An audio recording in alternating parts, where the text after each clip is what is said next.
Welcome back. We certainly did experience some cloudy day today with temperatures at 40 degrees. Today's high at 45. Today's low at 35. Winds calm, humidity at 63%, and the barometric pressure at 30.01 and steady. Now, as we take a look at our local area conditions, we do have Oaktown, mostly cloudy skies at 40. Looks like Montgomery and Hazleton, both sunny skies and both at 39 degrees. And Allendale, Illinois, mostly cloudy at 41 degrees. Let's take a look at our national temperature map. As you guys can see, in the northeast, it looks like the band The Rain, which is doing a tribute to the Beatles, is going to experience some cold temperatures at 46 degrees here in Boston. South of that, temperatures are warming up in their 50s down through their 80s with Jacksonville, Florida at 71 degrees. Now, as we take a look at the northern and also central plains, temperatures are looking pretty cool in their 20s through their 40s with Lincoln, Nebraska at 43 degrees. In the southern plains, temperatures are warming up in their 50s through their 70s with Brownsville, Texas at 76 degrees. Now for the west, as you guys can see, temperatures are pretty cool, especially for the coast of California. We have Los Angeles here at 60 degrees. Let's take a look at what's going across the United States. As you guys can see, we do have this high pressure system here in the west bringing in some clear and dry conditions for parts of the west, the northern and also central plains. But we do have this low pressure system here and its associated fronts bringing in some scattered rain and even some snow flurries for parts of Missouri, Iowa, and Minnesota. As we get closer towards home in the east, they're experiencing some heavy rainfall for much of the coast, but doesn't mean we're not going to experience some rainfall tonight because we do have a 60% chance for snow and even rain. Let's take a look at that. As you guys can see tonight, 60% chance of rain and snow, southwest winds 5 to 10 miles per hour with a low of 33.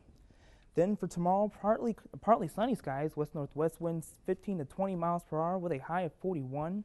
Then for tomorrow night, partly cloudy skies, west-southwest winds 10 to 15 miles per hour with a low of 27. Now for our extended forecast, it looks like we're going to experience some sunny days with Sunday at mostly sunny at a high of 39 and a low of 25. Then Monday, mostly sunny at a high of 46 and a low of 39. Then for Tuesday, partly sunny at a high of 55 and a low of 45. So hopefully everyone can enjoy the weekend, Cameron. I'm sure they're planning on it. I know I am. Thanks, Danny. The fourth-ranked Reveille Lady Patriots look sharp in a win over Northeast Du Bois.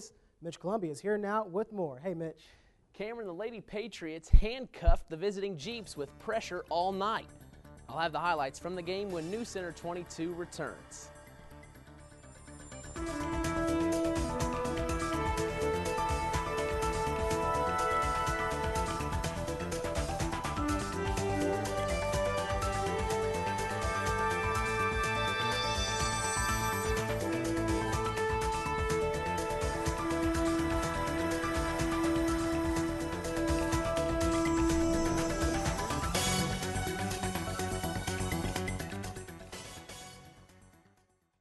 Masterpiece Mystery. What are you doing? Bored? No. Bored! I'm sure something will turn up, Sherlock. A nice murder. That'll cheer you up. Has it occurred to you that the bomber's playing a game with you? What are we dealing with? Something new. Better get my feelers out for this character. Pointless, you'll never find him. But I know a man who can. Who? Me. Sherlock on Masterpiece Mystery.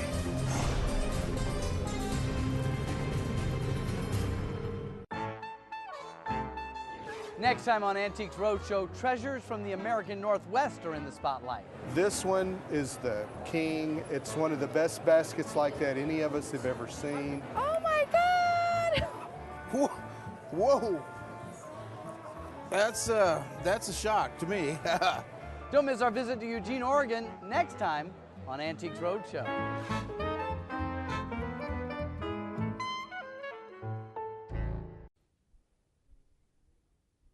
Jeep succumbed to Patriot Press. Good evening, everyone. For WVUT Sports, I'm Mitch Columbia. Well, it was a battle of ranked teams at Ralph Holscher Gym last night that turned into a one-sided affair. Fourth-ranked Vincennes Reveille jumped out to an early lead on number 3 Northeast Du Bois and coasted to a 60-43 victory in front of the Patriot faithful. Reveille raced out to a 21-3 first-quarter lead thanks in part to their full-court press. All 5 starters for the Patriots scored during the first quarter blitz.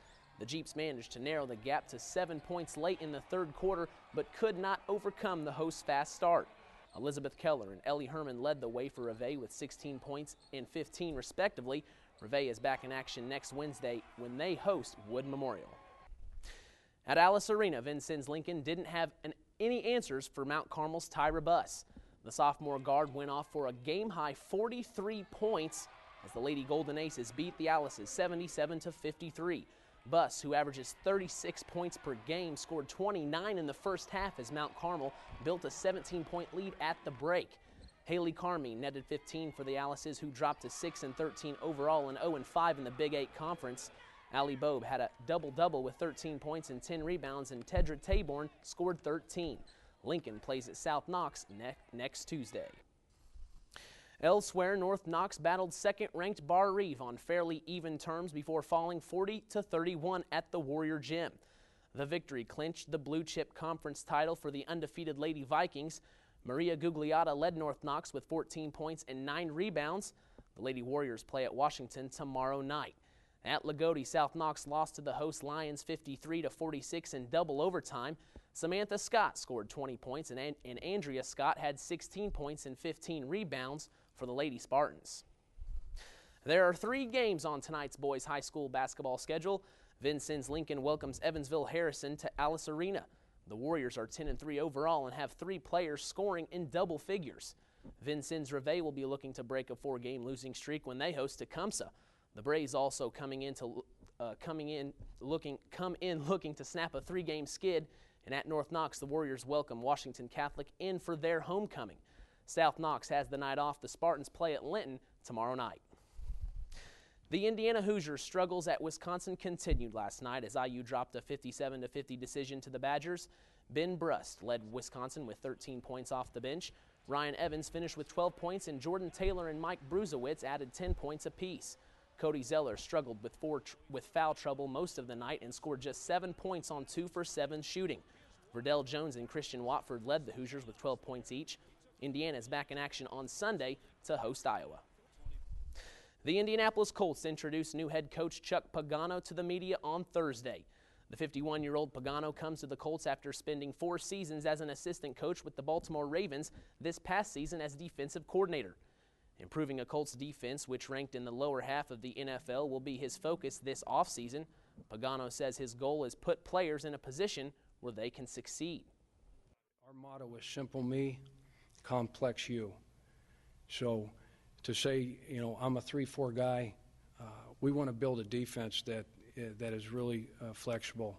It's going to be really simple for our guys to execute, but when the offense prepares for it and they see it on Sunday, it's going to look very complex to them. Pagano says he will spend his first days getting to know the team and says it is his responsibility to re-energize the organization. Well, the Chuck Pagano hiring took a back seat when Colts owner Jim Irsay met with the media following the Pagano news conference and talked about quarterback Peyton Manning.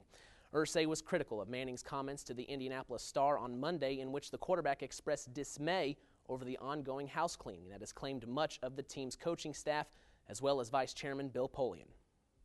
There's not any sort of bad situation around here for healing or anything like that. That's not a correct perspective. And like I said, you keep it in-house, you're a family, you talk to each other if you got problems, and he knows that, As you know, Manning missed all of last season following neck surgery and is owed a $28 million option bonus by March 8th. If the Colts do not pay the bonus, Manning would become an unrestricted free agent and could play for another franchise if he is healthy. Finally, in sports, we turn to college basketball for our play of the day. Let's head out to Chapel Hill, where the in-state rivals North Carolina and NC State hooked up in an ACC battle. Here we go as the Wolfpack's Lorenzo Brown gets the rebound, and just before the buzzer to end the first half, launches one from about 80 feet, and he banks it in. Look at that. Take another look, Cameron, as Brown just beats the buzzer, banks it right off the window and in for the long-distance 3. NC State lost the game, though, but Brown most definitely dialed in our play of the day. All right, thanks, Mitch. News Center 22 comes back right after this.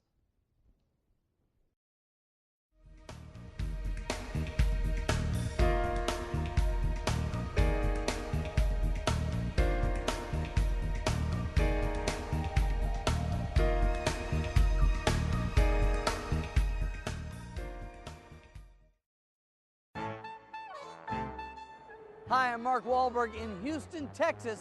Look what we've discovered. This was an executioner's sword, and it's definitely been used. It is the most magnificent box desk I have ever seen. You're kidding. I had no idea.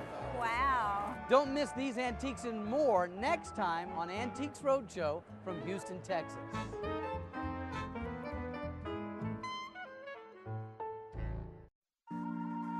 Join WVUT TV on Wednesday, February 15th for our live broadcast of Vincennes University Lady Blazers basketball.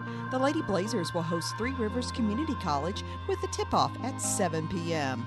Don't miss a great night of junior college basketball as the Lady Blazers entertain the Lady Raiders right here on WVUT.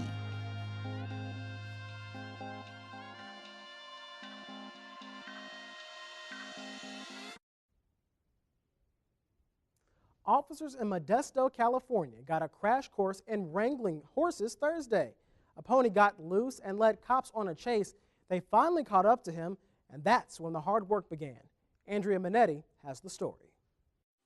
A driver calls for help after seeing this, a Shetland pony running wild on the streets of Modesto. Kind of led us on a little trot through northwest Modesto. Cops try to corral the pony, but the little guy bolts. Officers chase the galloping animal before he stops for a snack a few houses down the street. The homeowner hurried to the side yard after hearing the commotion. It's startling, but I'm kind of glad that the animal's okay, and they kind of contained him there.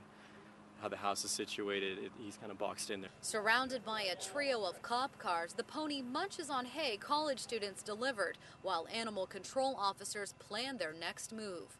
Took an apple off the tree. Neighbors watch in awe and angst. Seeing the horse come down here and then everybody chasing after it, I was terrified for the horse. About 2 hours into the ordeal, an equestrian cop pulls up with a trailer. He tries to wrangle the pony, but the pony puts up a fight. After bringing in fresh oats, the pony settles down, and the handler quickly guides the animal inside the trailer. The rescue, a first for even veteran police officers. Dogs on the loose and the occasional snake or something like that, but horse is a first for me. The pony will stay at an animal shelter until its owner is found.